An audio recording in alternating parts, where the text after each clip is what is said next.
देखो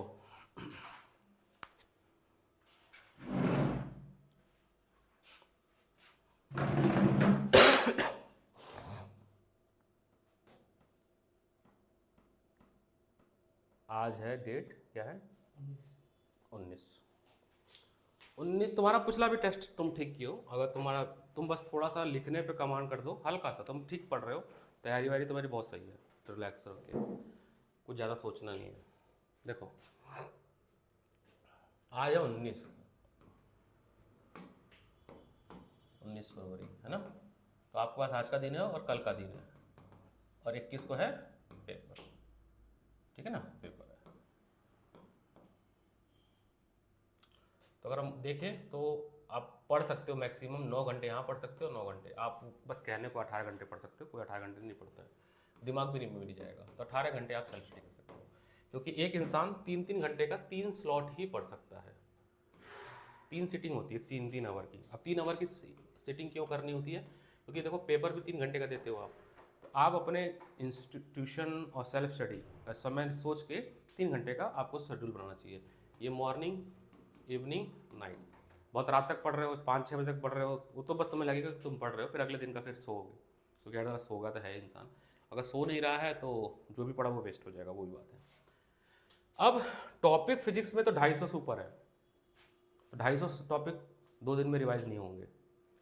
तो जो हमने कोशिश की है, जो अभी तक मैं बताऊं, 3 सेंटर, करोल बाग, रमेश नगर, मानसरोवर गार्डन और ओल्ड राजेंद्र नगर, और कुछ इंडिविजुअल क्लासेस, इन तीनों को लगभग मैंने 45 सैंपल पेपर करा दिए हैं। ठीक है, पता नहीं कितने मिनी टेस्ट हुए, वो तो काउंटेबल नहीं है। 20 मिनी टेस्ट हुए हैं, फुल लेंथ टेस्ट हुए। जब 45 पेपर इन 3 अलग अलग किताब तो हमारे पास सेंटर पे भी है, उसका एक कॉमन जो दिखा पैटर्न, वो मैं बताता हूँ, जो मेरे को चैप्टर वाइज दिखा, जो भी रिकॉल करके अभी आएगा। अगर हम बात करें ऑप्टिक्स से, किस पे? ऑप्टिक्स पे। अभी मैं डेरिवेशन बता दूंगा। ऑप्टिक्स पे जो ज़्यादातर क्वेश्चन देखने को मिला, वो मिले derivation of lens maker formula from spherical surface, microscope, astronomical telescope. अभी हाल फिलहाल कल परसों में हम लोग रिवाइज कर रहे थे, कॉम्बिनेशन ऑफ लेंस पे क्वेश्चन थे, 2-3 क्वेश्चन थे, मैंने उस पर भी डाला है, 2-3 क्वेश्चन है कॉम्बिनेशन ऑफ लेंस पे। तो ऑप्टिक्स से अगर बहुत एकदम टू द पॉइंट जाए हम लोग, रे ऑप्टिक्स, जो कि 9 नंबर का आएगा।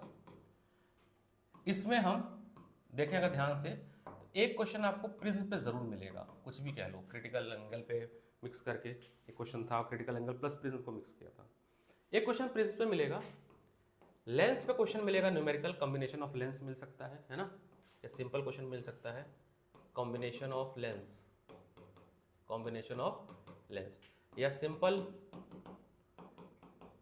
लेंस फॉर्मूले पे क्वेश्चन मिल सकता है ना। रिफ्रैक्टिव इंडेक्स निकालने को भी मिल सकता है, उस पर भी क्वेश्चन मिल सकता है। पावर पे, हाँ, पावर ऑफ लेंस पे क्वेश्चन मिल सकता है, combination of power of lens से मिल सकता है, पावर ऑफ लेंस मिल सकता है। ये सारे लेंस का पार्ट में आ जाएगा। थर्ड, अगर हम डेरिवेशन कैटेगरी की बात करें, तो डेरिवेशन कैटेगरी में पहला स्फेरिकल सरफेस इंपॉर्टेंट है। अभी जैसे तुम पेपर देखो तो पहला क्वेश्चन ही स्फेरिकल सरफेस पे था, ये लड़का जो किया है, हार्दिक ने किया है।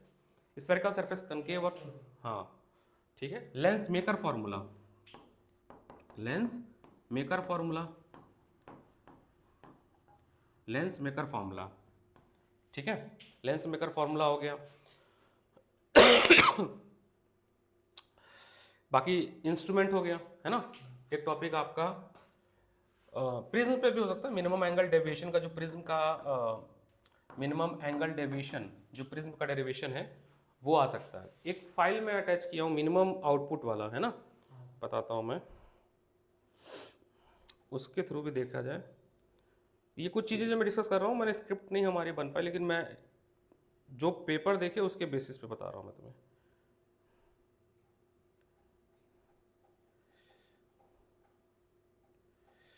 हाँ, ये है ना, 5 पेज का एक पीडीएफ दिया था मैंने बहुत पहले, 10 दिसंबर को दिया है, कि आपको मिनिमम इतना तो देखो कर ही लेना चाहिए। मैं अभी ये री शेयर कर देता हूँ मैं, ठीक है।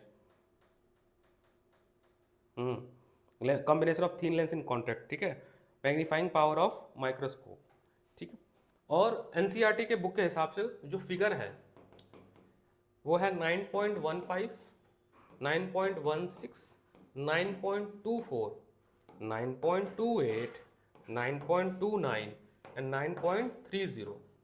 बैठो यहाँ पे। इन फिगर को आपको करके जाना है, ये इंपॉर्टेंट डायग्राम है। चैप्टर है फूड एंड न्यूट्रिशन, पढ़ो, है ना, पूरा एनसीईआरटी से रीड करो लाइन बाय लाइन। सर मुझे डाउट नहीं है बट एक बार वो समझा देना मुझे। एटम मतलब थोड़ी केमिस्ट्री से। हाँ, अभी फूड एंड न्यूट्रिशन पढ़ो। हाँ वो पढ़ो। और एक फूड एंड न्यूट्रिशन का नोट्स किया ग्रुप पे, अगर उसको लिखे हो तो ठीक है, नहीं तो फिर लिख लेना, ठीक है। ये इतना बनेगा, देखो फिर वही है, अब ये बिलबिलाएंगे तो बहुत सारा टॉपिक निकलेगा, है ना, अनियन की तरह लेयर बाय लेयर निकलता जाएगा। हमें 2 दिन के हिसाब से बता रहा हूँ कि अगर 2 दिन बचा तो हम क्या देख सकते हैं इंसान, बस समझे। इसी में हम कर लेते हैं 4th topic, total internal reflection वाला, अपर एंड डेप्थ वाला, है ना, total internal reflection and depth का। तो अगर इतना अगर ऑप्टिक्स में हम पढ़ लेते हैं और वो इंस्ट्रूमेंट हम लिख लेते हैं, जो भी जितने भी इंस्ट्रूमेंट हैं, एस्ट्रोनॉमिकल टेलीस्कोप, वो हर आ रहा है, बार बार आ रहा है, पेपर आप देखोगे तो, है ना। जैसे अभी ये पेपर इसलिए बुक मंगाया मैंने, इसमें भी मैंने कुछ जगह फोल्ड किए थे क्वेश्चंस पेपर, या एक जिगिसा के पास है बुक, है ना, उसमें भी मार्क किया था मैंने तरह तरह के, ये इसमें भी फोल्ड किया है, मिल जाएगा, खोजना पड़ेगा बस, क्योंकि सब पहले किया था मैंने। तो एक इंस्ट्रूमेंट कोई वहाँ से उठा लेना है। और ऑनलाइन क्या क्या पढ़ लिए, कहाँ कहाँ से पढ़ लिए, किसको फॉलो किया, क्या नाम है, चैतन्या, क्या क्या ऑनलाइन पढ़ लिए, किससे पढ़ रहे थे ऑनलाइन? प्रशांत सर से। अच्छा पढ़ा दिए होंगे, एकदम पूरा आ गया होगा। चलो बहुत बढ़िया, अब 80 आना चाहिए आपका, है ना। तो क्वेश्चन नंबर 25, पेज नंबर 120। जितने लोग ऑनलाइन पढ़ रहे हैं उनका नंबर फिर भी नहीं आएगा, देखना तो, जितने लोग ऑनलाइन पढ़ रहे हैं फिर भी उनका नंबर नहीं आएगा।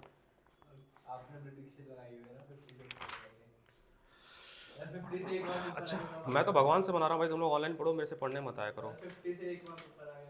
क्या फ़ायदा फिर प्रशांत भैया से पढ़ने का, जब 50 नंबर ही आना है तुम्हारा 80 में से। अगर आप प्रशांत भैया से पढ़ रहे हो, अलग पांडे से पढ़ रहे हो, साइंस एंड फन असु घाई से पढ़ रहे हो, तो 80 में भैया तो पेपर आउट करके दे रहे हैं, फर्रे दे रहे हैं, फिर क्यों नहीं आ रहा है भाई? तेरे 80 में 80 आ जाएंगे, मैं तेरे को पूरे साल की फीस डबल करके दे दूंगा, रिकॉर्डिंग ला के दिखा देना। पढ़ ले प्रशांत भैया से।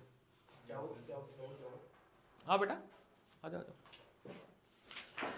पीछे बैठो, पीछे। पता क्या तुम्हारी प्रॉब्लम नहीं है, हैं एक और बच्चे हैं मेरे पास, वो भी पिछले 10th में है भाई साहब, और पीछे पीछे, और ऑनलाइन पढ़ रहे हैं, ठीक है, पढ़ो, कोई दिक्कत नहीं है, नंबर फिर भी नहीं है।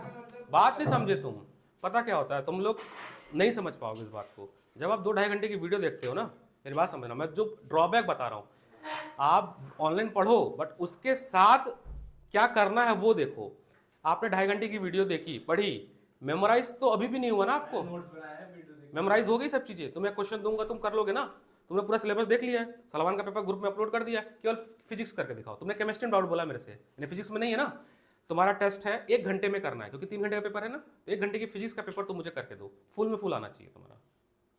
प्रॉब्लम तुम्हारी नहीं है, ऐसे पूरे भारत की बच्चे 2.5 मिलियन अगर व्यूज आए, मतलब 2.5 मिलियन लोग देखे ना उस वीडियो को, उसके बाद सवाल क्यों नहीं कर पा रहे हैं? मैं ये कह रहा हूं कि मैं तो चाहता हूं सारे बच्चे ऑनलाइन हो जाएं, बंद हो जाए कोचिंग, ये मैं पढ़ाना छोड़ दूंगा, मैं भी ऑनलाइन पढ़ाऊंगा, लेकिन नंबर क्यों नहीं ला रहे हो, 80 क्यों नहीं ला रहे हो? इन जनरल बोल रहा हूं मैं, तुमको नहीं बोल रहा हूं मैं, इन जनरल बोल रहा हूं। जब सब बच्चे ऑनलाइन तुम पढ़ ही ले रहे हो प्रशांत भैया से, अलग पांडे से, तो 80 आ क्यों नहीं रहे हैं? 40 क्यों आ रहे हैं? अभी भी 40 आ रहे हैं। मैं कहता हूं आप यहाँ आइए, मैं आपको हाईफाई इंटरनेट दे रहा हूँ, हेडफोन दे रहा हूँ, एक वीडियो 2 घंटे की है, 10 चैप्टर है, 10 वीडियो है, 2 दिन आप देखो और जाके 80 लाओ और मेरे से अपनी पूरे साल की फीस ले लो। और क्या चाहिए बताओ, और क्या चाहिए इंसान को? लेकिन नहीं ला पाओगे तुम। और एक कंडीशन और 80 नहीं आया तो अगले साल जो मेरी फीस होगी वो ट्रिपल होगी, तभी मैं पढ़ाऊंगा, नहीं तो कहीं और पढ़ लो। दोनों कंडीशन, दोनों नहीं, दोनों हाथ से चलनी चाहिए ना तालियां, दोनों कंडीशन होनी चाहिए ना। अगर तुम ऑनलाइन नहीं पढ़ते और किताब खोलकर तमीज से नोट्स पढ़ते, किताब पढ़ते और प्रैक्टिस करते, तुम्हारे नंबर पता है ज्यादा अच्छे आते। और इस चीज़ को नहीं समझ पाओगे जब पेपर जिस दिन खराब हो जाएगा। खराब नहीं होगा, 50-40 नंबर देखो पा जाओगे। इतने तो बोर्डम तुम लोग बच्चे नहीं हो, महागधे नहीं हो कि स्कूल का किताब मुंह नहीं देखा है तुम लोगों ने, कुछ नहीं आता है। 40-50 तो इतना तुम लोग इतनी क्लासेज आए हो, इतना टेस्ट वेस्ट दिए हो कि तुम्हारा एवरेज जो है वो 40-50 का बन चुका। तुम आज से आना बंद कर दो, तुम्हारे 40-50 नंबर आ जाएंगे, कोई दिक्कत नहीं। प्रॉब्लम है 50-80 में जाओ ना, वो तो नहीं आएगा। वो तो नोट्स भी डाउनलोड कर लो, प्रशांत भाई तो नोट्स भी दे रहे हैं, शॉर्ट नोट्स दे रहे हैं हर चैप्टर का, है ना, 2 पेज में नोट्स है।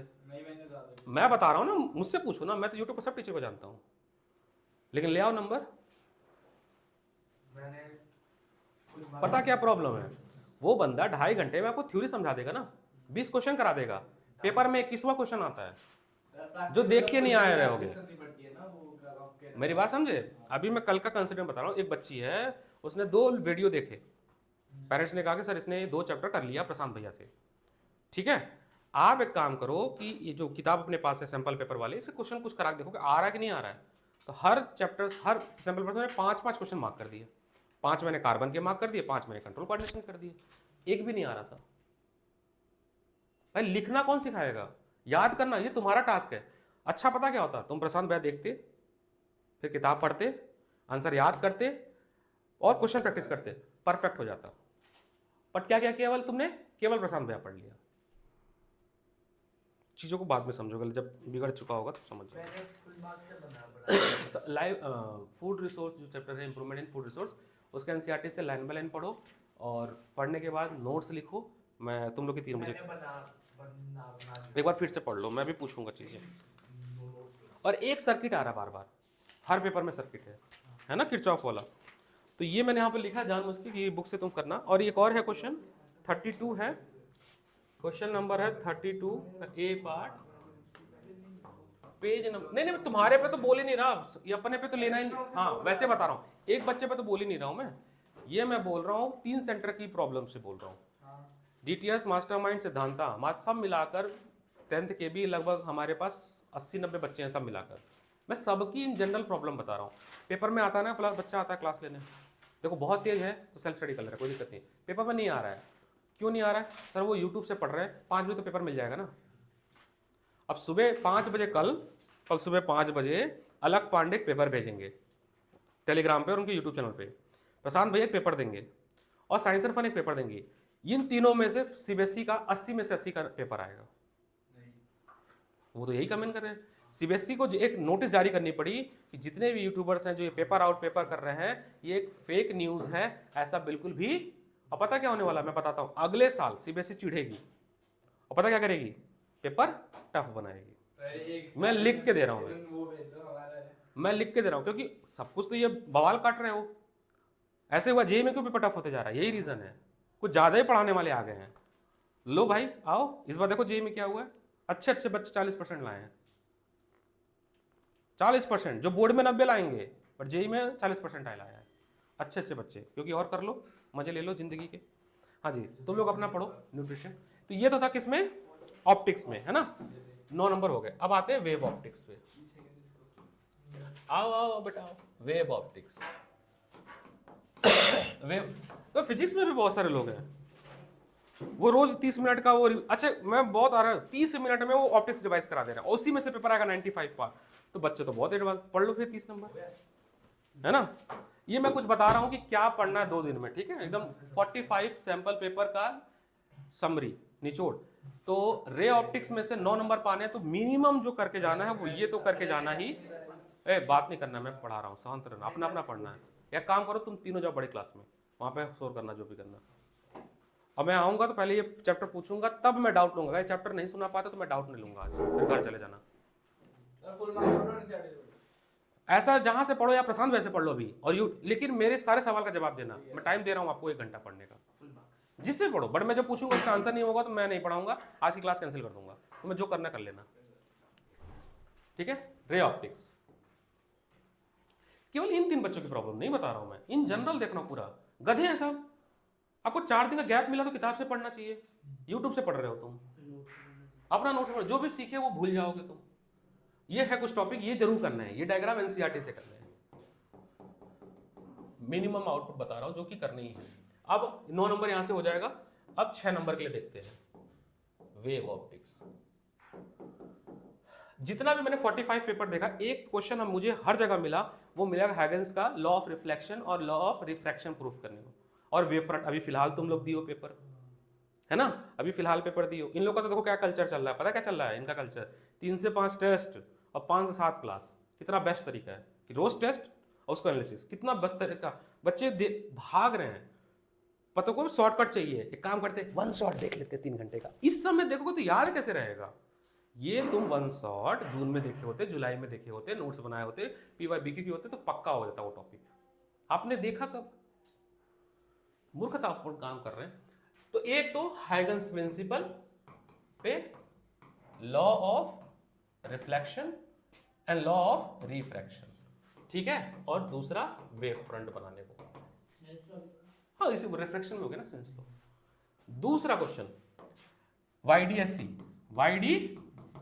YDSC में एक क्वेश्चन मैंने यूलाइक से मार्क करके दिया है और एग्जाम आइडिया से, जिसमें वेवलेंथ चेंज किया है, पाथ डिफरेंस जो है वो λ/4 कर दिया है, उसकी वजह से सब कुछ चेंज हो गया है। वो मिलेगा, एक क्वेश्चन मिलेगा, उसको देखना, वो इसलिए देखना जरूरी है, हो सकता ना भी आए पेपर में। बस देखने से क्या होगा कि अगर YDSC नॉर्मल पढ़ के जा रहे हो लैम्डा पाथ डिफरेंस पे, अगर पाथ डिफरेंस चेंज हो रहा है तो पूरा फेज डिफरेंस, पाथ डिफरेंस कैसे चेंज होगा। वो एक क्वेश्चन यूलाइक में है, यूलाइक और एग्जाम आइडिया, हाँ है, वो क्वेश्चन तो याद है, ठीक है। इस बुक में भी मिलेगा, ऐसे नहीं है, आपके पास जो सैंपल पर बुक है हमारा टुगेदर विथ वगैरह है, उनमें से भी मिल जाएगा, बट अभी खोजने में टाइम लगेगा, तो मैं इस पर बाद में मार्क कर दूंगा। I will mark the question also, कुछ क्वेश्चन है इसमें मार्क कर दूंगा मैं। बाकी देखो डिफ्रैक्शन पर्सनली मुझे नहीं पसंद है, बट क्या करें, सिलेबस का पार्ट है। एक बस डिफ्रैक्शन गो थ्रू हो जाना, मैं तो भगवान से बना रहा हूँ डिफ्रैक्शन ना आए, मेरे को पसंद नहीं है टॉपिक, ना आए तो बेटर है। इसके ग्राफ बस देख लेना जो भी है। ये हो गया, इसमें हो जाएंगे 9 नंबर। और कुछ देखूं मैं मेरे पॉइंट लिखे थे, आ जाओ, मैंने पॉइंट्स लिखे थे।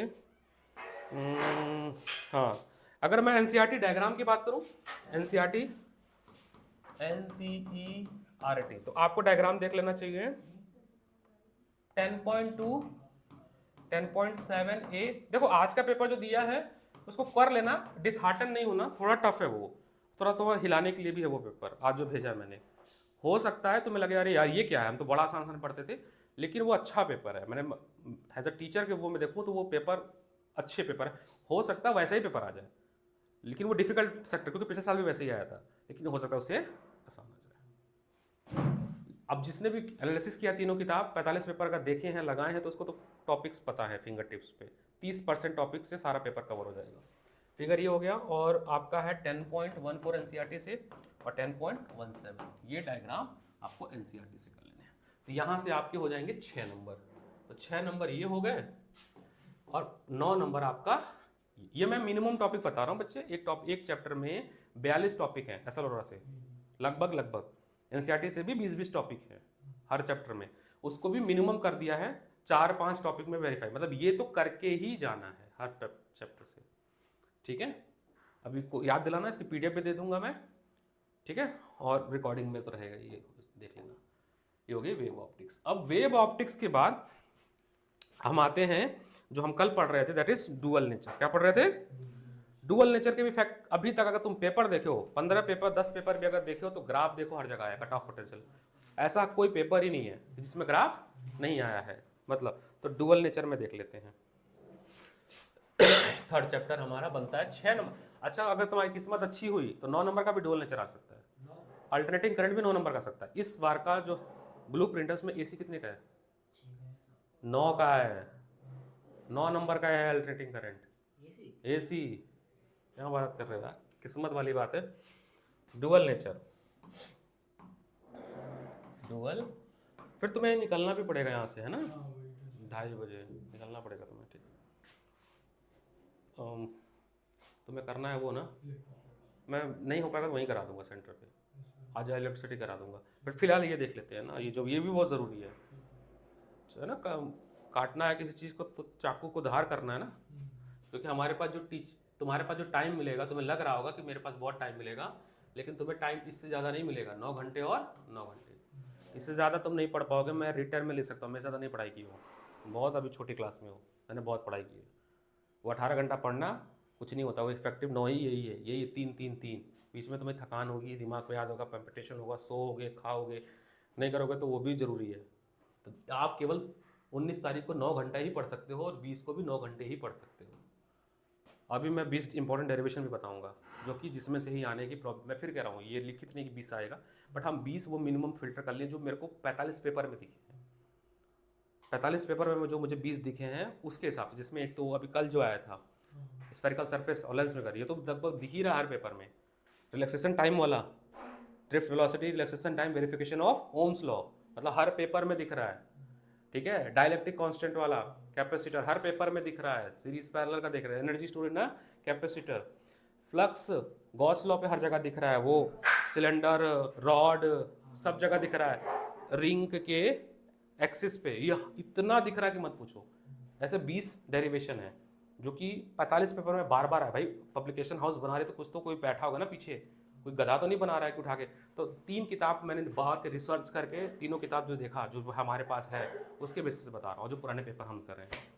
ठीक है हम इतना ही पढ़ पाएंगे, तो जो पढ़ पाएंगे उस पर ही हम रहते हैं, जो पढ़ सकते हैं। डुअल नेचर की अगर हम बात करें तो डुअल नेचर में आपका फोटो इलेक्ट्रिक इफेक्ट, ठीक है, और उससे बनने वाले ग्राफ, जो 3 ग्राफ एक्चुअली हम लोग कल देखे थे, थ्रेशोल्ड वाली फ्रीक्वेंसी वाली, इंटेंसिटी वाली और वेरिएबल फ्रीक्वेंसी वाली, तीनों इंपॉर्टेंट है। ठीक है, तो आप वर्क फंक्शन, अब वर्क फंक्शन से क्या आया था, एमसीक्यू आया था कल के पेपर में कि वो इमिट करेगा कि नहीं करेगा, अगर बराबर है तो नहीं करेगा, ज़्यादा ही होना चाहिए। एक एमसीक्यू कल के पेपर में इनके था वर्क फंक्शन से, तो वर्क फंक्शन, उसके बाद फोटो इलेक्ट्रिक इफेक्ट बहुत ज़्यादा इंपॉर्टेंट, इसी से ग्राफ है photo electric effect, very very important. इसके ग्राफ, 3 ग्राफ हैं, तीनों ग्राफ मेरे पास है बुक अपने पास, हम लोग ने कल पढ़ रहे थे हम लोग ये सब चीज़ें। और मैं फिर बता रहा हूँ, जितना मैंने तुम्हें एटम न्यूक्लियस में पढ़ाया उससे ज़्यादा पढ़ने की जरूरत नहीं है, टाइम वेस्ट होगा, पढ़ते जाओगे, समय हमारे पास बहुत ही कम है। तो मैं बता भी देता हूँ, एसएल अरोरा ग्राफ, इतना जितना लिख रहा हूँ इससे ज़्यादा आप कर नहीं पाओगे, और यही करोगे तो बहुत अच्छा, अगर जितने भी नंबर पा रहे हो उसमें नंबर ऐड ऑन हो जाएगा। देखो 70 वाले को नहीं बताना पड़ता है, जो 70 में 70 पा रहा है वो तो कर ही रहा अच्छा है। प्रॉब्लम है 30 और 50 वाले जो बच्चे हैं उनके लिए हम फिल्टर कर रहे हैं, यही आज देख के पढ़ लेना भाई, इससे अलावा कुछ नहीं पढ़ना। 11.7 इसको प्रॉपर बना लेना, तुम कल जाके सही बनाओ सामने, इसके पहले तक तुम गलत बना रहे थे। ठीक है, उसके बाद आपका फोटो इलेक्ट्रिक इफेक्ट हो जाएगा, डी ब्रॉगली वेव इक्वेशन, हाँ फोटो सेल नहीं है तो पूछ रहे थे मेरे से, फोटो सेल बिल्कुल सिलेबस में नहीं है, बिल्कुल भी नहीं है। सिलेबस में हमारा है dual nature of matter, that is the topic number 11.13 third, de Broglie wave equation topic है ये, एसएल अरोरा 11.13 एसएल अरोरा, ये बहुत ज़रूरी है। इसमें इस कली के पेपर में क्वेश्चन है lambda is equal to H upon M C. ठीक है, इस पर कल के पेपर में क्वेश्चन था और बच्चों ने सब ने गलत किया, सबका आंसर गलत है, इनवर्सली प्रोपोर्शनल टू मोमेंटम सबका गलत है, तो ये इसको ध्यान देना है। बाकी कुछ नहीं पढ़ना है, इसमें कुछ भी नहीं पढ़ना है, पढ़ना मतलब नहीं पढ़ना, तो मतलब नहीं पढ़ना है। अगर मैं कोई ग्राफ देखूँ एनसीईआरटी के हिसाब से इंपॉर्टेंट है, तो ये चैप्टर 6 नंबर का है, तो 15, 6, 21 हो गए, 3 चैप्टर 21 नंबर हो चुके हैं अभी तक, पास होने वाले हैं हम लोग। तो एनसीईआरटी फिगर,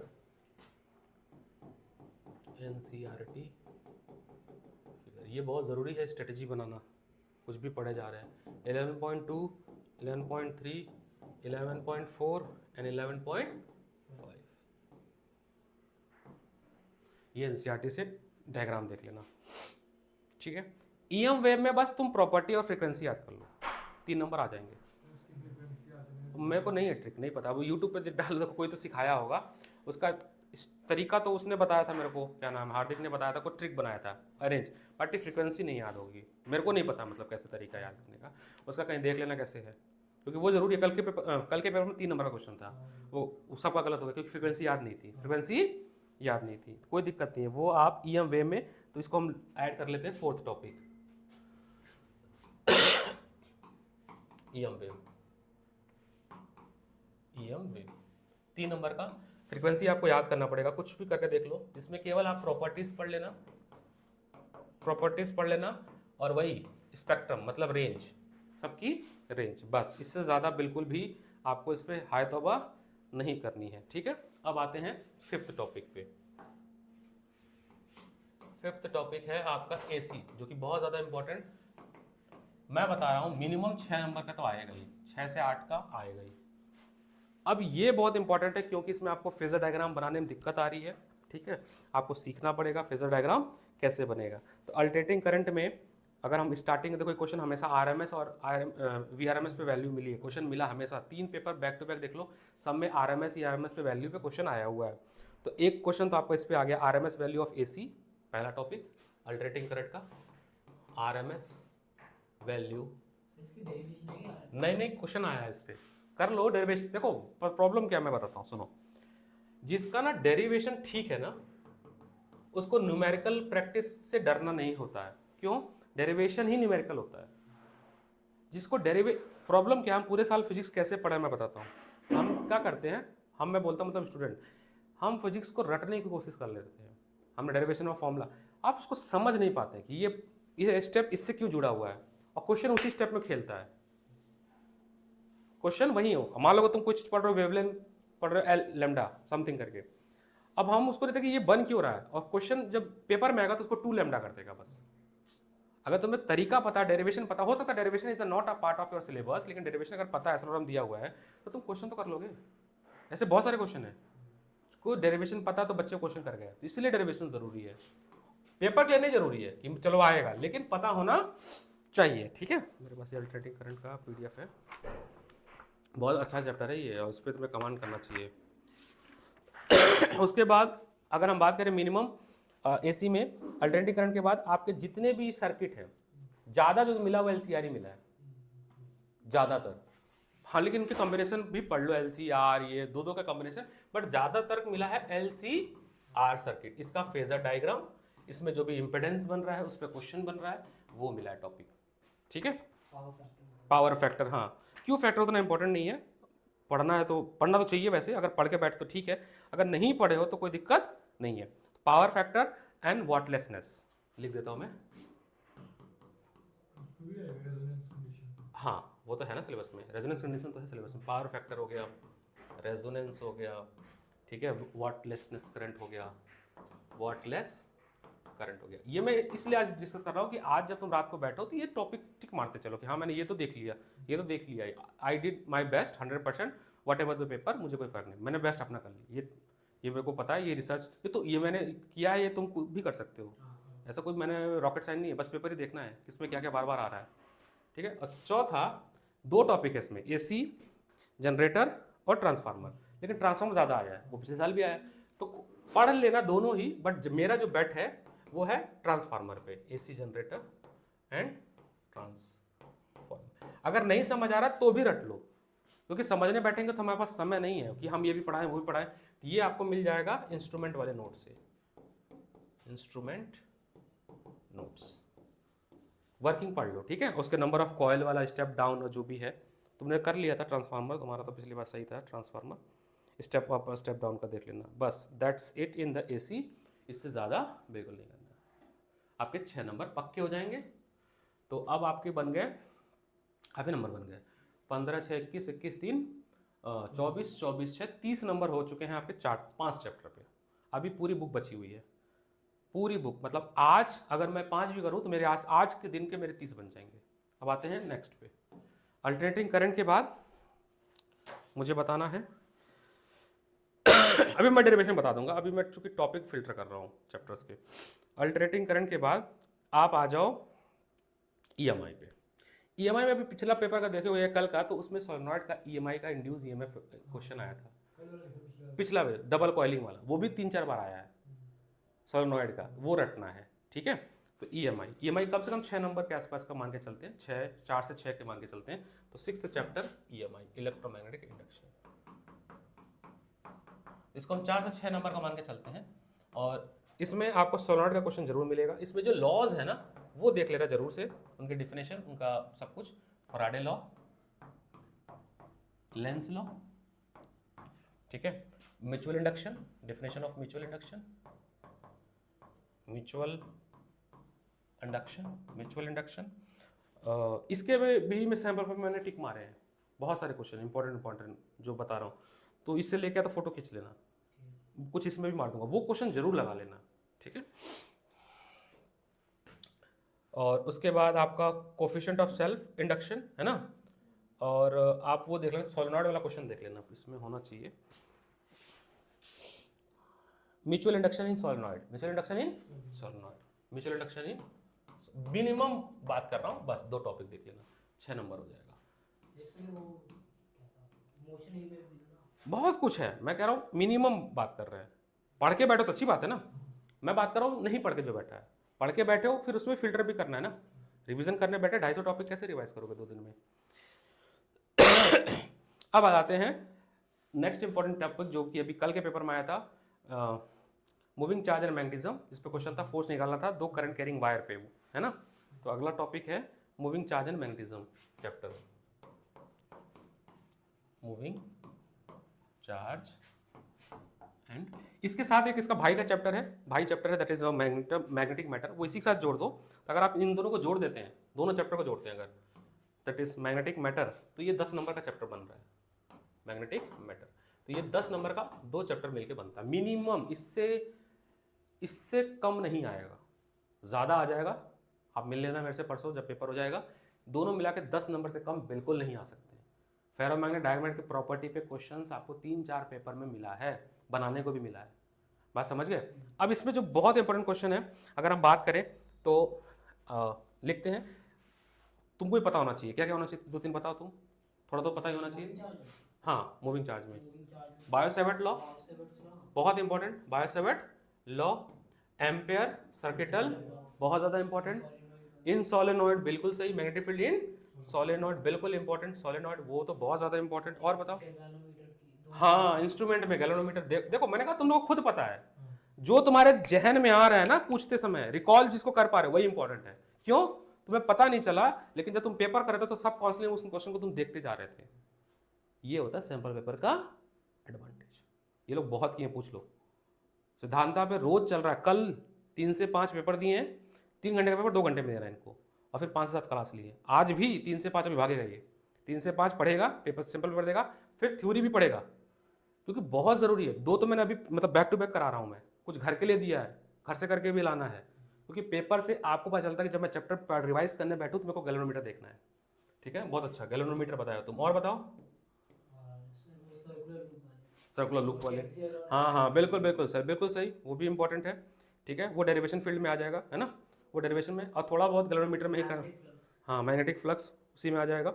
सबसे ज़्यादा इंपॉर्टेंट जो मुझे मिला वो मिला force between 2 parallel current carrying wire, 4th topic मिला, जो 4th मिला। बाकी वो तो मिलेगा ही कि चार्ज को हम यूनिफॉर्म मैग्नेटिक फील्ड में रख रहे हैं तो उस पर फोर्स कितना लग रहा है। उसमें एक हेलिकल पाथ वाला था, एक क्वेश्चन देखे होगे तुम लोग, चैतन्य के पेपर में था, हेलिकल पाथ वाला था, एक सर्कुलर पाथ वाला है ना। उसमें वेलोसिटी के 2 कंपोनेंट बनते हैं, वर्टिकल और हॉरिजॉन्टल, हॉरिजॉन्टल से पिच निकलता है, वर्टिकल देता है इसको हेलिकल पाथ। ये सेलोरा में एक ही जगह मिल जाएगा टॉपिक, ठीक है ना, ये इंपॉर्टेंट है, इसका मैं थोड़ा वो टॉपिक मेरे को वो हो रहा है क्वान्टिफाई, बट यही है, करना है इसको। और 4th टॉपिक जो है वो है आपको, जो मैं कह रहा हूँ, फोर्स बिटवीन 2 पैरेलल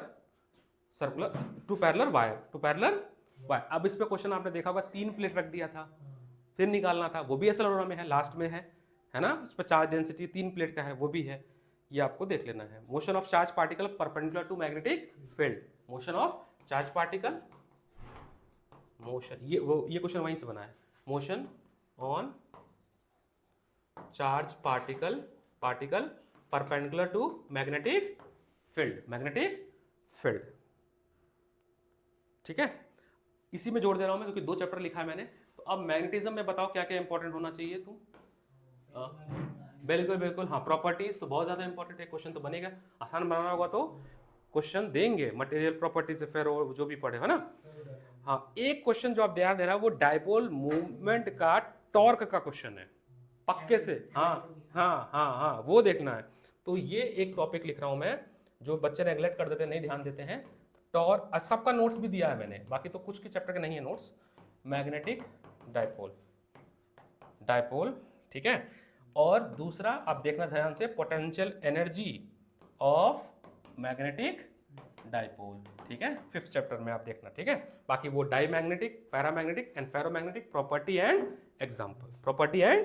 एग्जाम्पल, ये भी आपको मिलेगी। ये 3 चीज जरूर आपको कर लेना चाहिए इस चैप्टर से, तो आपके 40 नंबर हो गए। क्या हो गए? 40 नंबर आते हैं। अब आते हैं जो मेरा फेवरेट है, करंट। कल कराया इनको 2 सर्किट, तुम्हारे पेपर का कराया, लेके गया था पेपर ही कराया। सर्किट तो बहुत ज़्यादा जरूरी है, ठीक है। आते हैं हमारे अच्छा, मैं इतनी एनर्जी नहीं देना बोल रहा हूँ कल ही डॉक्टर को दिखा गया हूँ अभी 10 दिन की दवा और दिया डॉक्टर ने, बोला थोड़ा लो, पर ठीक है। 8वां, मैंने कहा सर जब तक हॉस्पिटलाइज नहीं हो तब तक तो अपनी हिम्मत जारी रहेगी। 8वां मेरा फेवरेट, और ये देखना जिगिसा बताएगी बेटा करंट में क्या क्या होना चाहिए इंपॉर्टेंट, कम से कम 6 नंबर, कम से कम 6 नंबर का आएगा, 5 नंबर क्वेश्चन सर्किट या उस पर बेसिस पे कुछ आएगा। तुम बताओ क्या क्या इंपॉर्टेंट होना चाहिए। बिल्कुल, व्हीटस्टोन ब्रिज, किरचॉफ के दोनों law, KVL, KCL, Wheatstone bridge, ये तो बता रामबाण है, तो हर पेपर में आ रहा है, मतलब ऐसा कोई है ही नहीं। और बताओ वेरी, हाँ वो तो चलो हो जाएगा, इसी में कह लो, इसी में हो जाएगा, इसी में कवर हो जाएगा। और इंटरनल रेजिस्टेंस, हाँ इंटरनल रेजिस्टेंस छोड़ने टॉपिक लोग छोड़ देते हैं, इंटरनल रेजिस्टेंस का डेरिवेशन।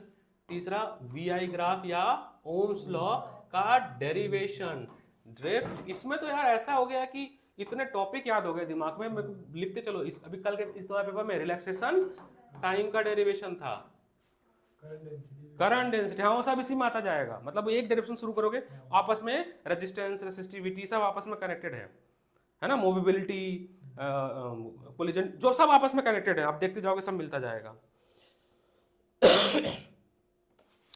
ठीक है। व्हीटस्टोन ब्रिज हो गया। 4th अगर हम बात करें इसमें, वही वीना वाला है ना, वो डेरिवेशन बहुत इंपॉर्टेंट, ड्रिफ्ट वेलोसिटी वाला।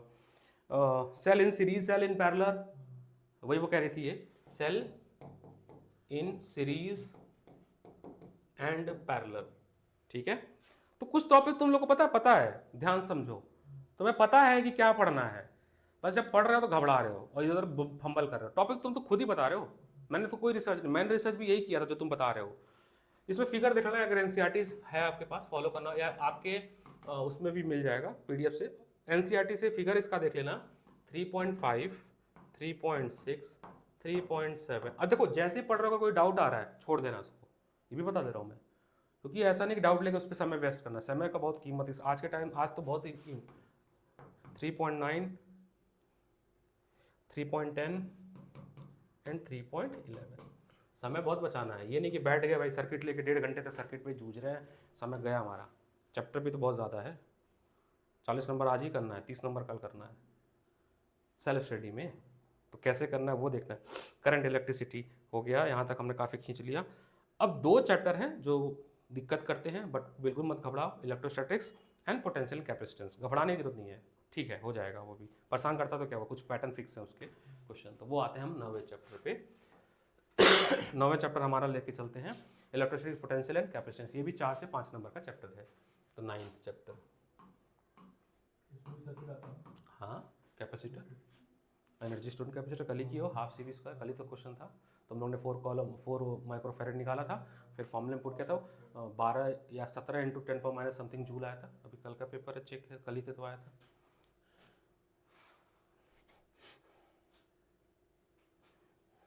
अभी मैं इंपॉर्टेंट डेरिवेशन का एक लिस्ट दूंगा, ठीक है, ये भी टॉपिक दे रहा हूँ मैं, फिर मैं 20 डेरिवेशन दूंगा, बस मैं ये नहीं कर रहा हूँ वही 20 करके जाना ठीक है, करो तो सारे, बट वो 20 में से आने की मेरे को प्रोबेबिलिटी लगती है, क्योंकि मैंने जो देखे इसमें, आप देखो इसमें एक बच्चे नेगलेक्ट कर देते हैं, इलेक्ट्रोपोटेंशियल सरफेस है ना, उस पर ना थ्योरेटिकल क्वेश्चन बन जाता है, कॉन्सेप्चुअल क्वेश्चन एंड कैपेसिटेंस। क्योंकि ये चैप्टर बहुत बड़ा है, क्योंकि 2 पार्ट में डिवाइडेड है, चैप्टर तो काफ़ी बड़ा है, तो इसमें बताओ क्या क्या आना चाहिए। डाइपोल, हाँ डाइलेक्ट्रिक कांस्टेंट, बिल्कुल सही।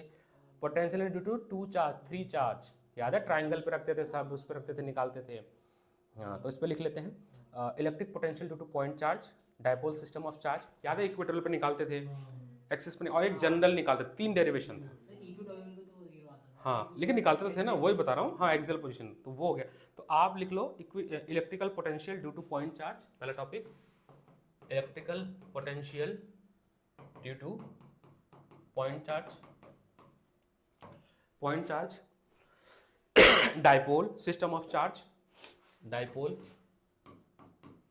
डाइपोल मैंने फिल्टर कर दिया सिलेबस, ये बहुत जरूरी काम जो आज कर रहा हूँ, पढ़ाने ज़्यादा जरूरी है। Dipole and system of charge, system of charge. अब आपको पूरा बुक नहीं पढ़ना है, जो हम यहाँ बात कर रहे हैं बस उतना देखना। सिस्टम ऑफ चार्ज, ठीक है। इलेक्ट्रिक डाइपोल इन इलेक्ट्रिक फील्ड है ना, वो देख लेना जरूर। इलेक्ट्रिक पोटेंशियल एनर्जी ज़्यादा जरूरी है। Electric potential energy due to dipole देख लेना, ड्यू टू चार्ज देख लेना, due to dipole, due to 2 point charge देख लेना, ठीक है। फिर इसका सेकंड पार्ट आता है कैपेसिटर।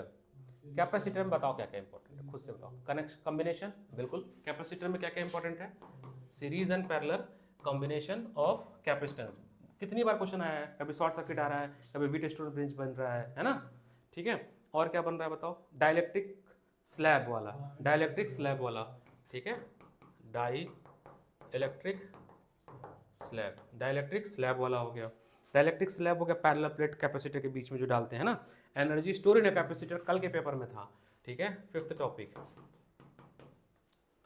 एनर्जी। अच्छा ये मत सोचना जी सा कि जो टॉपिक छोड़ दिया वो इंपॉर्टेंट नहीं है, ये बहुत इंपॉर्टेंट है। एनर्जी स्टोर इन कैपेसिटर, मतलब मैं अगर होता, मैंने जो थोड़ा वो जो भी पढ़ाई किया तो मैं ये टॉपिक आवाज पढ़ता, मैं पूरी बुक पढ़ नहीं पाता, क्योंकि पूरी बुक पढ़ने का मेरे पास समय नहीं है बिल्कुल भी, ठीक है। इम्पॉसिबल टू टास्क है, impossible to task. Energy store capacitor का बस फॉर्मूला पढ़ लेना, डेरिवेशन इसलिए देख लेना कि न्यूमेरिकल करना कैसे है, ठीक है।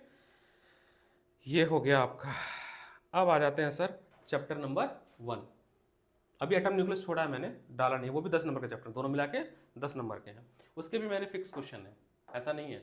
न्यूक्लियस के भी क्वेश्चन फिक्स है, मैंने जितने कराए हैं वही न्यूक्लियस में करना है, उससे ज़्यादा बिल्कुल नहीं पढ़ना है, ठीक है।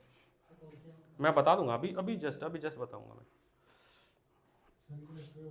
हाँ, सेमीकंडक्टर का तो फिक्स है ना, वही बता देता हूँ अभी जस्ट इसके बाद बता देता हूँ। सेमीकंडक्टर का भी फिक्स है, forward reverse bias, PN junction, intrinsic and extrinsic semiconductor, done, खत्म। 7 नंबर, नो न्यूमेरिकल। 10वां चैप्टर। हाँ एक ग्राफ है ना, ये वाला एक ग्राफ है, ये वाला यार क्या बात कर रहे हो, कट ऑफ पोटेंशियल वाला, ये तो आएगा। 2 अलग अलग फिर जोड़ देते हैं, ये तो आता ही है।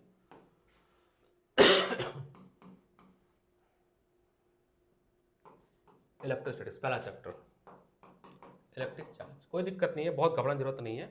इससे क्या क्या आना चाहिए भाई, बता देना तुम। हाँ ठीक, electric field due to point charge, लिखते चलो।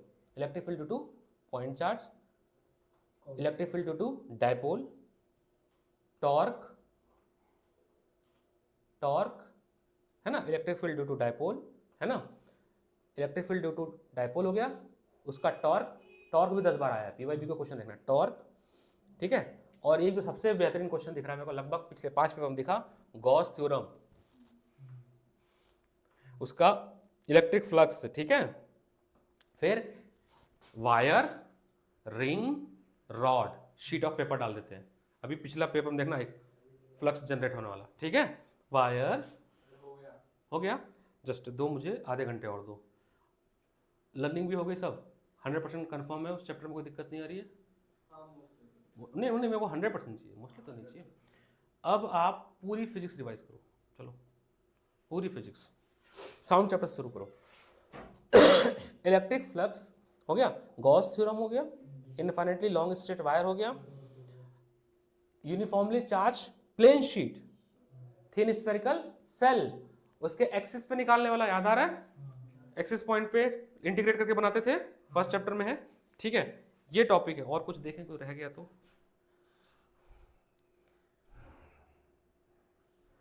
हाँ यही सब है। अब आ जाते हैं सेमीकंडक्टर, ये आपके 4 नंबर का चैप्टर हो जाएगा ये। अब आते हैं 11वां, सेमीकंडक्टर। सेमीकंडक्टर फिक्स है 7 नंबर का। इसमें पहला पीएन जंक्शन कैसे बनता है, ठीक है। फिर type of semiconductor, intrinsic semiconductor and extrinsic semiconductor, और एक सबसे इंपॉर्टेंट जो कि इसके पेपर में आया था चैतन्या के, एनर्जी बैंड डायग्राम बनाने को, एनर्जी बैंड रट लो, जैसे बना है वैसे याद कर लो। Energy band diagram in conductor, semiconductor and insulator, ठीक है। उसके बाद semiconductor diode IV graph, semiconductor सबसे इंपॉर्टेंट, डबल ट्रिपल स्टार मान लेना, आईवी ग्राफ। ये ग्राफ इसलिए इंपॉर्टेंट है, इसको समझाने को आता है पूरा, इसके फीचर समझाने, क्योंकि यहीं से सारा कट ऑफ पोटेंशियल वगैरह सारा कॉन्सेप्ट बनता है, ठीक है। उसके बाद रिवर्स एंड फॉरवर्ड बायस, ये हो गया सेमीकंडक्टर, ठीक है। अब लगे हाथ बता ही रहा हूं तो दो चीज और बता देता हूं, एटम एंड न्यूक्लियस से। पहले न्यूक्लियस ही बता देता हूं, मेरे इस न्यूक्लियस में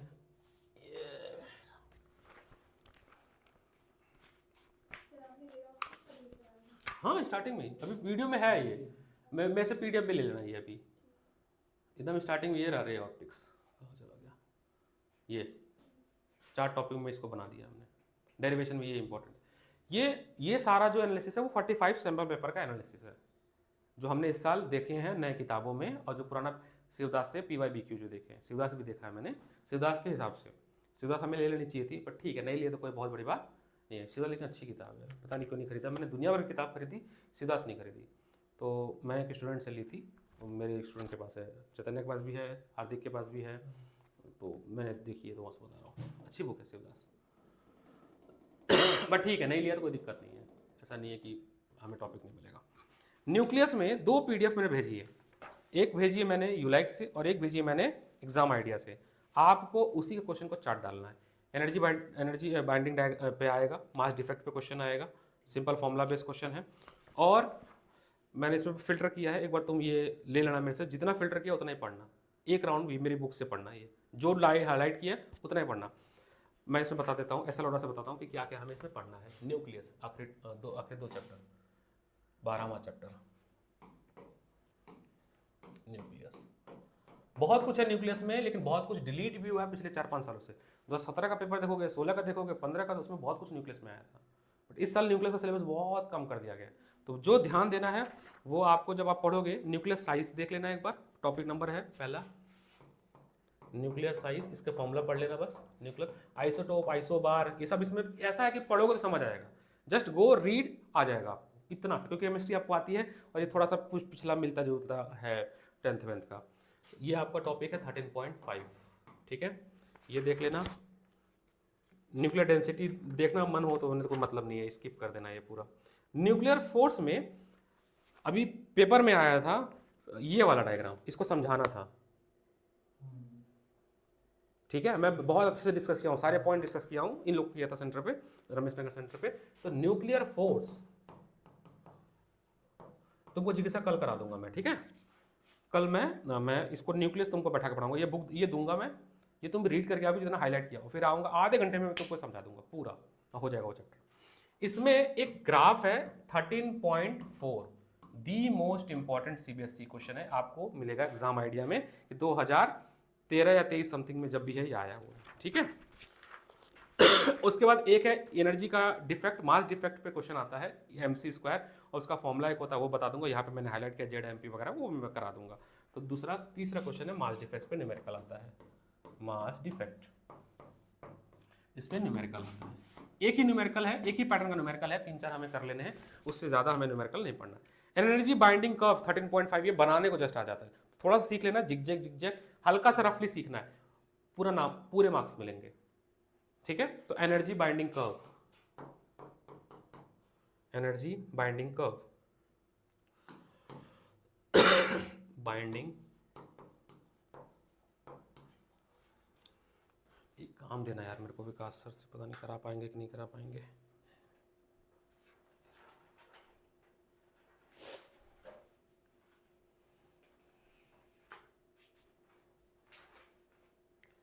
सर एक मेरा काम कर दोगे, एक अर्जेंट प्रिंट आउट निकाल के ला दो मेरे लिए, तो मैं भूल गया दिमाग से, क्लास इतनी सारी थी, अगर कर पाओ तो 9th वालों के लिए।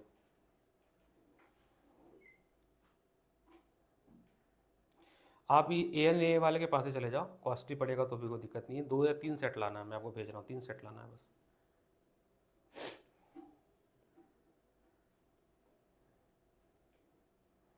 मैंने ऑनलाइन के खिलाफ नहीं हूँ, मेरे को बहुत पसंद है, करो, बट नंबर नहीं आ रहा ना, तो फिर मेरे को चिड़न होती है, फिर मेरे को लगता है बच्चा मेरे को चिढ़ा रहा है, समझ रहे हो। पढ़ो ना यार, मेरे को अच्छी बात है, तुम कर लो। मतलब ये 3 दिन में अगर कोई आके अलग पांडे 2.5 घंटे फर्रे दे रहे हैं और आपके 80 में 80 आ रहे हैं, यार मेरा तो बेस्ट है ना। मैं तो फोटो छापूंगा बड़ा बड़ा कि मेरा एक बच्चा चैतन्य 80 में 80 ले आया, साइंस में 100 नंबर। इससे बड़ी क्या चाहिए? मैं दूंगा भाई 18,000 रुपये। मैंने क्या बोला है? आप 80 में 80 ले आओ, मैं एज अ गिफ्ट मेरे से पूरे साल की जो फीस आपने पे की थी मैं दूंगा, अपने जेब से दूंगा। लेकिन नहीं ला पाओगे वो मुझे पता, और जब नहीं आएगा तो ट्रिपल मुझे दोगे फिर। भाई मेरे को भी तो एक देगा तो किसी को दूंगा ना मैं।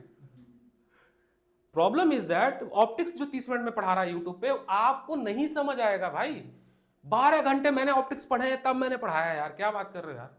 मैंने बहुत फिजिक्स बहुत पढ़ता हूं मैं, तब पढ़ाता हूं, तब क्रक्स निकलती है। तो तुम देखते हो ना 4 घंटे में हो जाता है वो चैप्टर, 4 घंटे का चैप्टर ही नहीं है भाई वो। जिसने कोचिंग की पता है 450 घंटे की 11th की फिजिक्स है और 450 घंटे की 12th की फिजिक्स है। सीबीएसई कैरिकुलम के हिसाब से 240 घंटे की फिजिक्स है। मैं कितना घंटा पढ़ाता हूं यहाँ पे? 144 घंटे। कैसे कवर कर रहा हूं? उसमें भी रिवाइज करा रहा हूं। यहाँ तो बवाल ही हो गया था, 2 बार 2 महीने 2 एक ही चैप्टर चल रहे थे, रिपीटिशन चल रहा है। नहीं तो हमारा सिलेबस बहुत अच्छे से नवंबर में तो खत्म हो गया था वहाँ पे, यहाँ पे भी हो गया था। बट एक बात बता रहा हूँ मैं, सोचो मैंने मेरे अपने आप को जस्ट यहाँ रखो और फिर सोचो। ऐसा नहीं कि मैं पढ़ाना नहीं चाहता हूँ, मैं बताना नहीं चाहता हूँ, या मैं बहुत चाहता हूँ। सच बताऊँ, मैं बताता हूँ, जिस दिन भगवान करे कि मेरे पास बच्चे बैठे ना 30 बच्चे, तो मेरे से 5 घंटे फिजिक्स पढ़ो, मैं कोई बैच नहीं लूंगा। I will enjoy to teach 5 hour. But भाई मेरी रोटी रोजी मेरे को भी चलानी है अपनी, मुझे भी 9 बैच लेने पड़ते, भागने पड़ते इस जगह। और मैं कल डॉक्टर को दिखा के आया हूँ, कल मेडिसिन की, ज़्यादातर बोलना नहीं, ज़्यादा भागना नहीं, ट्रैवल नहीं करना। अभी आपका इंटेस्टाइन इन्फेक्टेड है, इंटेस्टाइन मेरा अभी भी इफेक्टेड है, पेन होता है मेरे को यहाँ पे पूरा एलिमेंट्री कैनाल में। मैं भी तो चाहता हूँ चीज़ें, बट उस चीज़ को बच्चे नहीं समझ पाते। हैज़ अ बच्चा मैं तुम्हारी जगह हूँ, तुम ये जरूर सोचोगे कि सर मेरे साथ बैठे 6-7 घंटे मुझे पढ़ाए एकदम भाई जैसा, बिल्कुल सोचोगे, और वो सोचना चाहिए। बट वो कम नहीं हो पाती, चीज़ें मैच नहीं हो पाती, बात समझो। जिस दिन तुम बड़े होगे, कभी भगवान करे टीचर बनोगे या कोई और बनेगा, तो महसूस करोगे वो नहीं हो पा रहा मैच। मैंने पढ़ाए हैं भाई यहाँ पे 5-5 घंटे पढ़ाए, ऐसा नहीं है। जो पुराने बच्चे 11th के है ना, उनसे पूछना, सर पिछले साल मैराथन क्लास लेता था मैं, पूरे गैप में 4-5 दिन का गैप था, एक दिन में 3-3 5-5 घंटे का, लेकिन उसका आउटपुट भी तो मुझे नहीं मिल रहा है ना। पिछले साल मैंने बहुत बहुत बेहतरीन 10th पढ़ाया था, क्या सोच के पढ़ाया था, क्या मिला मुझे इस साल? कितने बैच आए, कितने कन्वर्ट हुए? 5 बच्चे 90 के ऊपर दिया मैंने, 5 बच्चे 90 के ऊपर, 16 बच्चे को पढ़ाता था वहाँ बैठ के मैराथन क्लास। ना बताओ वीडियो पढ़ी हुई बच्चों से जो आएंगे 11th वाले, उनसे पूछना। तो दोनों देखना पड़ता है यार, नहीं हो पाती चीज़ें। फिर मैं फ्रस्ट्रेट होता हूँ, फिर मेरा पढ़ाने का मन नहीं करता है, क्योंकि मैं और भी काम कर सकता हूँ, नहीं पढ़ाऊंगा, कुछ और काम कर लूँगा, अर्न तो मैं कर ही लूँगा। एक गंवार भी कमा लेता है, मैं तो फिर भी पढ़ा लिखा हूँ, मास्टर्स है मेरे पास। फिर मैंने बोला था अल्फा बीटा डीके में डेप्थ में just go properties, alpha beta decay just property. हो सकता है सीबीएसई का मूड कर गया, 2 नंबर में कह दिया भाई अल्फा बीटा की प्रॉपर्टी लिखो, क्या लिखो? अल्फा बीटा गामा डीके की property, that's it, nothing else. इससे ज़्यादा पढ़ोगे समय बर्बाद हो जाएगा आपका। फिर एक न्यूक्लियर फिजन एंड फ्यूजन, वो भी थ्योरेटिकल क्वेश्चन, उसके भी डेप्थ में घुसना नहीं है, घुसोगे तो भी खराब हो जाएगा। तो 6 topic nuclear fission and fusion, 6 chapter कर लोगे तो आपके 4 नंबर इसके बन जाएंगे। बस डिफरेंस आता है, वो कहता रहा हूँ, 2 जो है ना पीडीएफ, उसमें जितने क्वेश्चंस हैं न्यूक्लियस के, यू लाइक से और एग्जाम आइडिया से हो जाएगा। मैंने इसीलिए ये एग्जाम आइडिया का पीडीएफ मैंने ग्रुप पे डाल दिया जिनके पास किताब नहीं है, हाँ, और ये यू लाइक भी डाल दिया है मैंने, यू लाइक भी डाल, दोनों डाल दिया, ठीक है। अब आ जाओ एटम पे। एटम बताओ भाई क्या क्या आता है बार बार? तुम तो अभी अभी कल के लैमर बार्मर से ही पास्ट टेंस पे कल ही क्वेश्चन आया था, कल के पेपर में क्वेश्चन था वेवलेंथ निकालने के लिए। तो एटम पे आ जाते हैं। एटम में आप थ्योरेटिकल क्वेश्चन अगर आपको देखना है, लिखो एटम, तो अल्फा स्कैटरिंग रदरफोर्ड मॉडल पढ़ लेना, थ्योरेटिकल क्वेश्चन वहाँ से आएगा। हाइड्रोजन का जो बोहर का मॉडल है, सभी सीरीज वाले, वो जरूर आप पढ़ लेना, फॉर्मूला रट लेना, जैसे भी रट सकते हो, उसका एक पैटर्न भी है, शायद बच्चे बनाए हैं, आप देख लेना कैसे पैटर्न याद करना है, वो आप जरूर पढ़ लेना। उस पर क्वेश्चन आएगा हाइड्रोजन स्पेक्ट्रम वाली। बस एटम में से ज़्यादा पढ़ने की जरूरत नहीं है, only 2 topic in atom is more than sufficient to get a marks. आप कोई भी पेपर उठाओ, आपको देखो क्वेश्चन सारे दबा के मिल जाएंगे। मैंने तुम्हारे बुक में मार्क किया है, कई जगह मार्क किया है। इम्पैक्ट पैरामीटर वाला पे फॉर्मूले पे क्वेश्चन आ सकता है, बट अब वही अगर याद हो तो अच्छी बात है। इम्पैक्ट पैरामीटर काइनेटिक एनर्जी वाला फॉर्मूला है ना, वेलोसिटी का फॉर्मूला, ये तो है ना, बट बड़े लंबे फॉर्मूले हैं, याद हो गया तो दी बेस्ट है। तो दिस इज द हाँ वही इम्पैक्ट पैरामीटर, वही वो बोल रहा है, वो पढ़ा है मैंने एटम में न्यूक्लियस में, वही वो बोल रहा है। बट वही है ना, मेरे को फिल्टर करनी है चीज़ें, तो मैं सारी नहीं बता सकता ना कि क्या क्या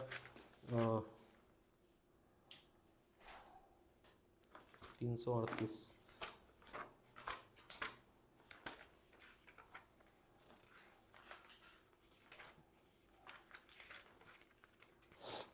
टोटल एनर्जी वाली जो बात कर रहा है उसका फॉर्मूला कितना लेंदी है, रेडियस का है n square h square upon 4 पाई की m e स्क्वायर, वो ये कह रहा है ना। एनर्जी का है 2 pi square m k square e power 4 n square upon h square Planck constant, ये वाला फॉर्म। ये फॉर्मूले भी तो बड़े बड़े हैं, याद रहा तो यार फिर तो बात ही अलग। 70 में 70 वाले बच्चे हो तुम, फिर अगर याद रहा तो। मैं तो चाह रहा हूँ याद करो, तुम्हें पेपर देना है, ठीक है। दिस इज द टॉपिक्स जो आपको करने चाहिए। अब डेरिवेशंस पे आ जाते हैं, ठीक है। 20 डेरिवेशन में बताता हूँ आपको, all the important derivation, top 20 derivation.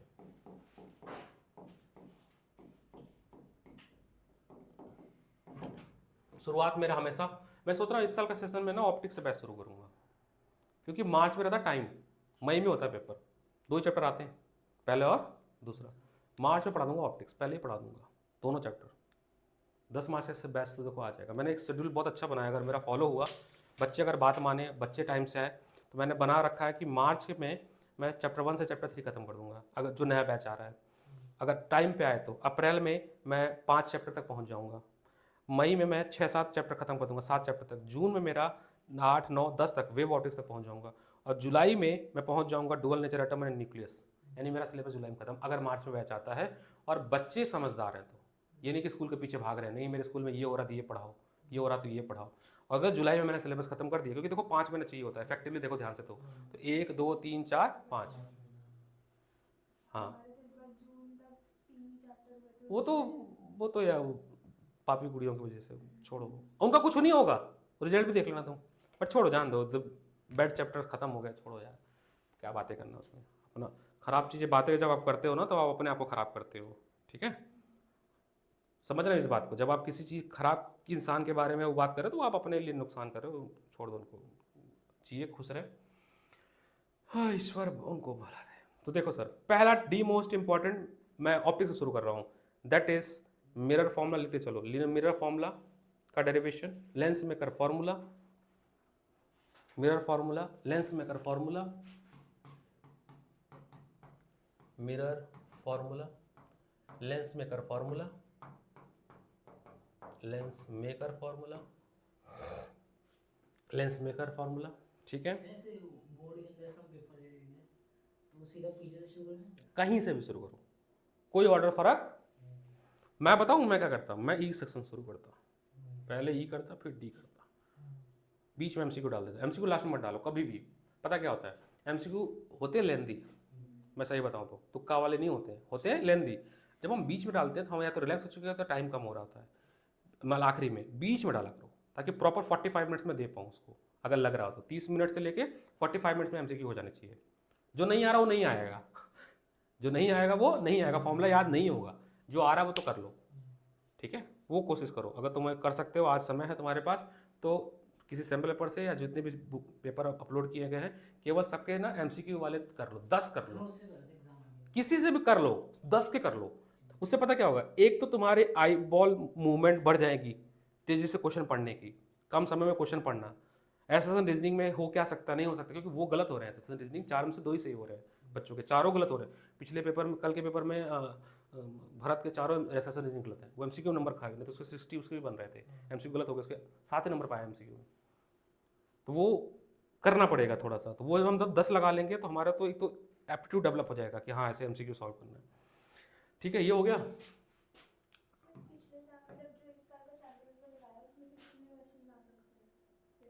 वो बस ब्लूप्रिंट दे रहा है, वही नहीं आएगा, वो ना ब्लूप्रिंट दे रहा है कि मैं 9 नंबर, वो मैंने एक बार याद, पेपर आसान आएगा बच्चा इस साल का, बिल्कुल बिल्कुल आसान आएगा। तुम देखना, 21 को पेपर है ना, 22 को तुम कहोगे पेपर वही आ रहा था सर जो हम गले फाड़ के यहाँ पे चिल्ला रहे थे, जो टॉपिक आप चिल्ला रहे थे, जो टॉपिक अब मैं चिल्ला रहा था वही आया सर। 22 को आप 21 को पेपर देख के आना, देखना ना हो तो बताना, देख लेना, तो इतना तो है कॉन्फिडेंस यार अपने। तीसरा आप लिख लेना ये वाला, क्या कहते हैं, mutual induction in two solenoid. मैं अब रैंडम बता रहा हूँ, ठीक है। Mutual induction in two in solenoid, mutual induction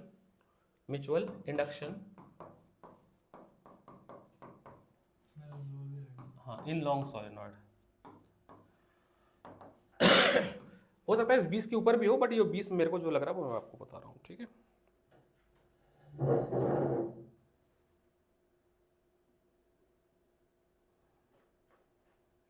potential energy of electric dipole, potential energy of electric dipole in a uniform electric field, in a uniform electric field, in a uniform electric field. Parallel plate capacitor, parallel plate capacitor. फिर वही Huygens principal, Huygens principal पे law of reflection and refraction, जो Snell's law बोला इसने, Huygens principal पे law of reflection and refraction. हाँ तुम निकलो यार, तुम रिकॉर्ड, हाँ 3 बजे मिलना है, तुम निकलो, तुम निकलो, ठीक है। मैं आज वो इलेक्ट्रोसिटी करा दूंगा, बुक ले आना, पार्ट 1 है ना। हाँ हाँ निकलो तुम।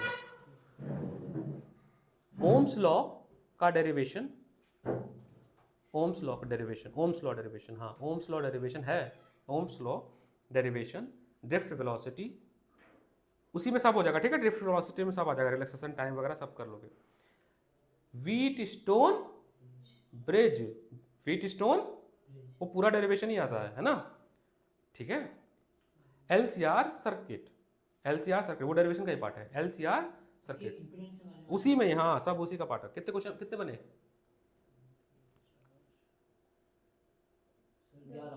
11, 10 बने। लेंस मेकर फॉर्मूला भी लिख लो, लेंस मेकर फॉर्मूला लिखवा दिया ना, ठीक है, ठीक है, ठीक ठीक ठीक ठीक ठीक। और उसके बाद मैं बताऊं, हाँ बहुत इंपॉर्टेंट नहीं, मतलब डेरिवेशन की बात करें, ये जो बोला क्या बोले, तो स्फेरिकल सेल है ना, हाँ सरफेस। और ये देख, इलेक्ट्रिक फील्ड निकालने के लिए इलेक्ट्रिक डाइपोल का एक है ना, एक्सिस और इक्वेटोरियल पोजीशन, एक्सिस और इक्वेटोरियल पोजीशन। फिर electric field due to thin sheet ring wire, straight wire, thin sheet ring wire. और वो फोर्स वाला कौन था? हाँ वायर, 2 वायर, तो force in a current carrying wire in a uniform magnetic field, force on a current carrying parallel wire in a uniform magnetic field. कितने बने?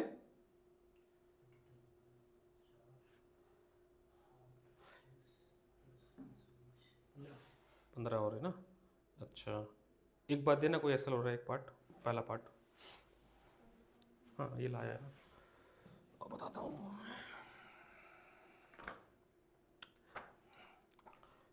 हाँ ये बता दिया ना मैंने, लॉन्ग चार्ज शीट, ठीक है ये तो बता दिया।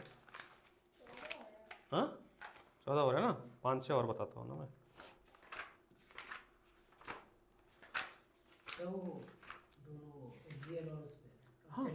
हाँ वो भी, हाँ मैं, हाँ लिख लो, magnetic field on axial and dipole में ही, एक्सियल एंड सेंट्रल। देखो मैं बताता हूँ यार कुछ, करंट का तो बता ही दिया मैंने, ड्रिफ्ट वाला। 1 सेकंड सर, मैं पढ़ा रहा हूँ, 1 सेकंड सर। सेल बैटरी वाला तो बता दिया था ना मैंने, सेल बड़ी क्लास में, हाँ बस एक ही निकालनी, 3 कॉपी ना। हाँ देखो सही भेजा ना मैंने, 11 पेज था उसमें, वो सलमान वाला पेपर ही तो है। अरे सलमान वाला पेपर ही निकालना है। हाँ सलमान वाला पेपर, अलग अलग सेट है ना सर, अच्छा सेट अलग अलग होते हैं सर। अच्छा यस, तभी तो इनका देखना ना, यूट्यूब से पढ़े हैं ये लोग, ये पढ़ के आए हैं पूरा यूट्यूब से, प्रशांत भैया से कर लेता, अब ना जानूँ मैं। लिख लो ये भी, combination of cell series and parallel, internal resistance, internal resistance. फिर देखो है तो पूरा 100 के आसपास, लेकिन जो हमको लग रहा है, अब ये तुम जरूर निकाल लेना, क्या नाम है इसका, magnetic field due to long straight carrying conductor. इसका formula B = μ0I/4 pi a sin φ1 plus sin φ2, इसमें केस बनता है, लिख लो magnetic field due to long, हाँ अरे कई जगह मिलेगा, हम बता दो रहे, हम लोग मोस्ट फ्रिक्वेंटली बता रहे जो आया है इतनी बार। कितने हो गए? 20 हुए। Magnetic field due to long straight current carrying wire, बाकी अनंत चीज़ें तो हैं ही हैं, ख़त्म ना होने वाली, वो तो अलग चीज़ है।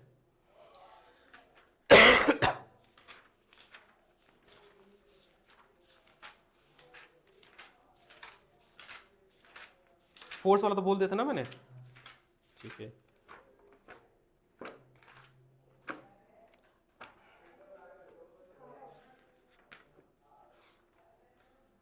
म्यूचुअल इंडक्शन भी बोल दिया था, m is equal to mu naught n1 n2 a upon l, ठीक है, ये भी बोल।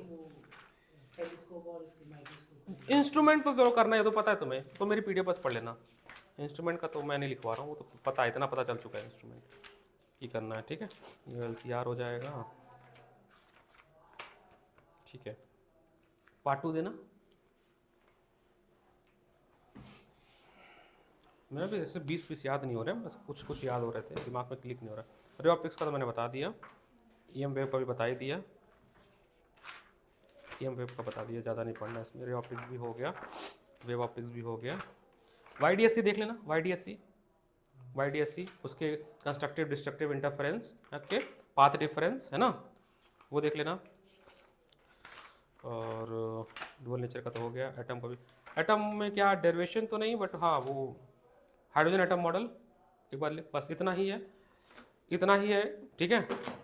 सेमीकंडक्टर पता ही है, फॉरवर्ड और रिवर्स, वो तो टॉपिक्स में लिखवा दे, डेरिवेशन का क्या है उसका, ये किताब है। तो ये आपका जो है एटलीस्ट आज का टास्क है। रिकॉर्डिंग रोक दो, मैं कुछ और बातें बताऊँ आपको।